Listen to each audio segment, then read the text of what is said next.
नमस्कार दोस्तों, आज आपका फिर से स्वागत है हमारे इस YouTube चैनल पे। फ्रेंड्स, जो आज हमारा टॉपिक है वो है रसिया और यूक्रेन के बीच जो युद्ध हो रहा है वो, और इस युद्ध से भारत क्या सीख सकता है, ये हमारा एक इम्पॉर्टेंट टॉपिक है।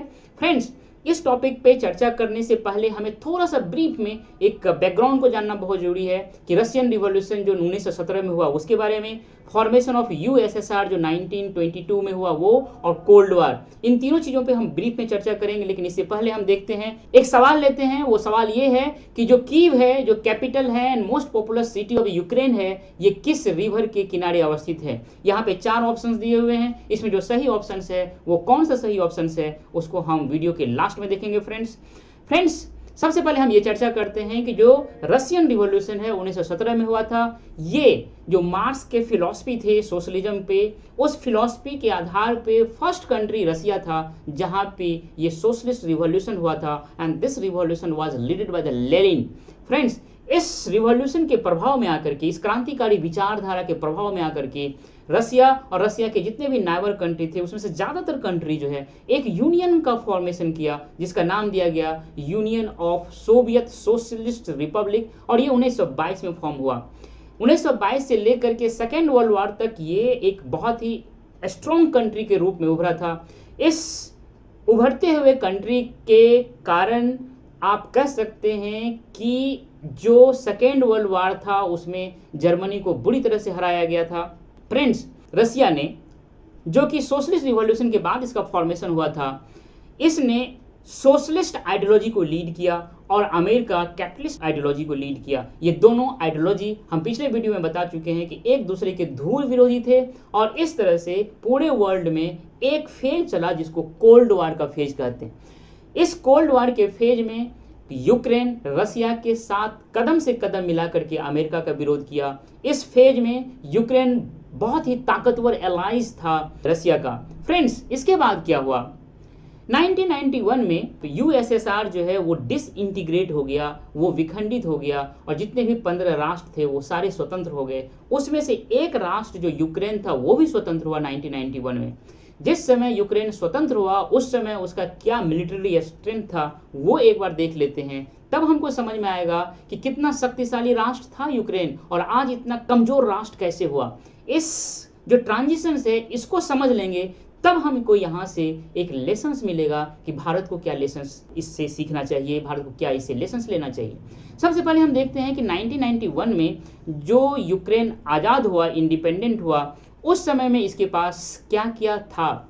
जो सोवियत आर्म्ड फोर्स थे, यूएसएसआर के समय के जो सोवियत आर्म्ड फोर्स थे यूक्रेन वाले पार्ट में, वो अराउंड 7,50,000 थे। बहुत बड़ा नंबर है फ्रेंड्स। उस समय में यूक्रेन जो है यूएसएसआर से जो इनहेरिटेड किया, मतलब जो इनका अपने हिस्से का आया, वो strategic and tactical nuclear weapons जो थे ये अराउंड 5,000 यूक्रेन को मिला था। बहुत बड़ा स्ट्रेंथ है ये। तीसरा पॉइंट हम बात करते हैं कि यूक्रेन में बड़े पैमाने पे डिफेंस इंडस्ट्रीज थे। उस समय में यूक्रेन के पास बैलिस्टिक मिसाइल्स था, इंटरकॉन्टिनेंटल बैलिस्टिक मिसाइल्स 176 इसकी टोटल स्ट्रेंथ थे। बहुत बड़ा ताकत था उस समय में।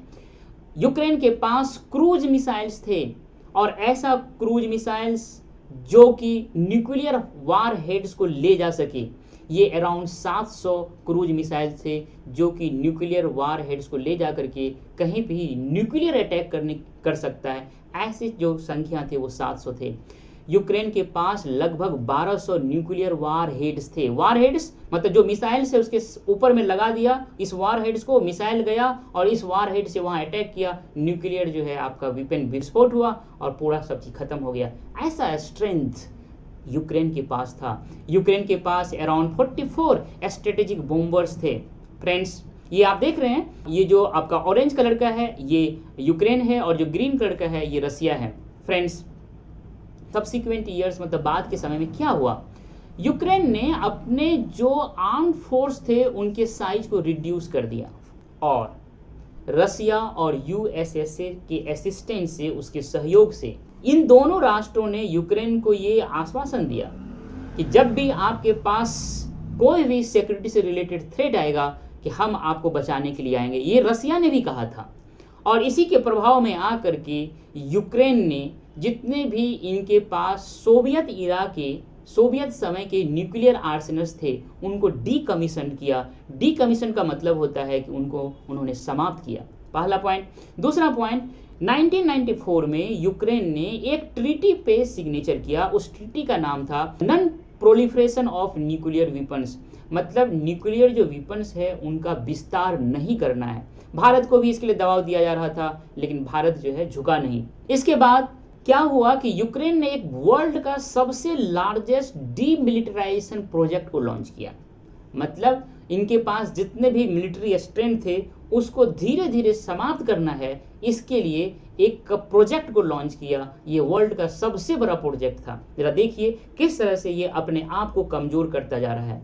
इसके पास लगभग 10 लाख स्मॉल आर्म्स थे, उनको इन्होंने खत्म किया।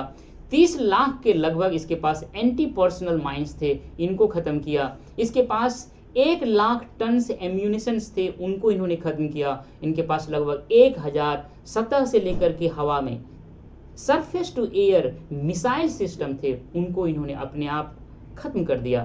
फ्रेंड्स, इस सिचुएशन में आप देख रहे हैं कि रसिया के तुलना में यूक्रेन धीरे धीरे कमजोर होता चला गया, और ये मूल कारण है कि एक कमजोर यूक्रेन पे रसिया ने अटैक किया। इसके अलावा जितने भी और कारण हैं वो सब सेकेंडरी कारण है। मूल कारण है कमजोर राष्ट्र है, था नहीं, ये बहुत स्ट्रॉन्ग राष्ट्र था। जब ये 15 देशों का संगठन बना था यूएसएसआर, उसमें रसिया के बाद सेकेंड लार्जेस्ट स्ट्रॉन्गेस्ट मिलिट्रीली जो कंट्री था वो यूक्रेन ही था। लेकिन धीरे धीरे ये अपने पैर पे कुल्हाड़ी मारते हुए, कहते हैं ना एक कहावत है, उस तरह से इन्होंने अपने आप को बिल्कुल ही कमजोर कर दिया। इसीलिए आज के दौर में ये बुरी तरह से फंसा हुआ है। फ्रेंड्स, यहाँ पे क्या लेसन है भारत के लिए? भारत के लिए ये लेसन है कि ऐसा कोई भी राष्ट्र जो मिलिट्रीली वीक हो वह सस्टेन नहीं कर सकता है ऐसे राष्ट्र के तुलना में जो कि टेक्नोलॉजिकली एडवांस हो। और ऐसे राष्ट्र जो आपका दुश्मन हो तब तो आपके लिए बहुत ही चिंता का विषय है। और भारत ऐसे राष्ट्र से घिरा हुआ है जो भारत से टेक्नोलॉजिकली बहुत एडवांस है। इसका मतलब ये है कि भारत को भी इस मिलिट्री फील्ड में रिसर्च एंड डेवलपमेंट में हमको इन्वेस्ट करना पड़ेगा, रिसर्च एंड डेवलपमेंट करना पड़ेगा। ये पहला लेसन है। दूसरा लेसन ये है कि भारत में जो सिविल एंड मिलिट्री गैप है इसको ब्रीच करना होगा। इसका मतलब ये होता है कि मिलिट्री फील्ड के अलावा जितने भी अन्य फील्ड है उसमें भारत धीरे धीरे बहुत प्रोग्रेस किया है, लेकिन जो मिलिट्री फील्ड है उसमें अभी भी हम इंपोर्ट पे डिपेंडेंट हैं। ये बहुत बड़ा दुर्भाग्यपूर्ण सिचुएशन है भारत के लिए कि भारत आज भी एडवांस टेक्नोलॉजी के लिए, बहुत सारे इक्विपमेंट्स के लिए हम इंपोर्ट पे डिपेंडेंट है, इंपोर्ट पे निर्भर हैं।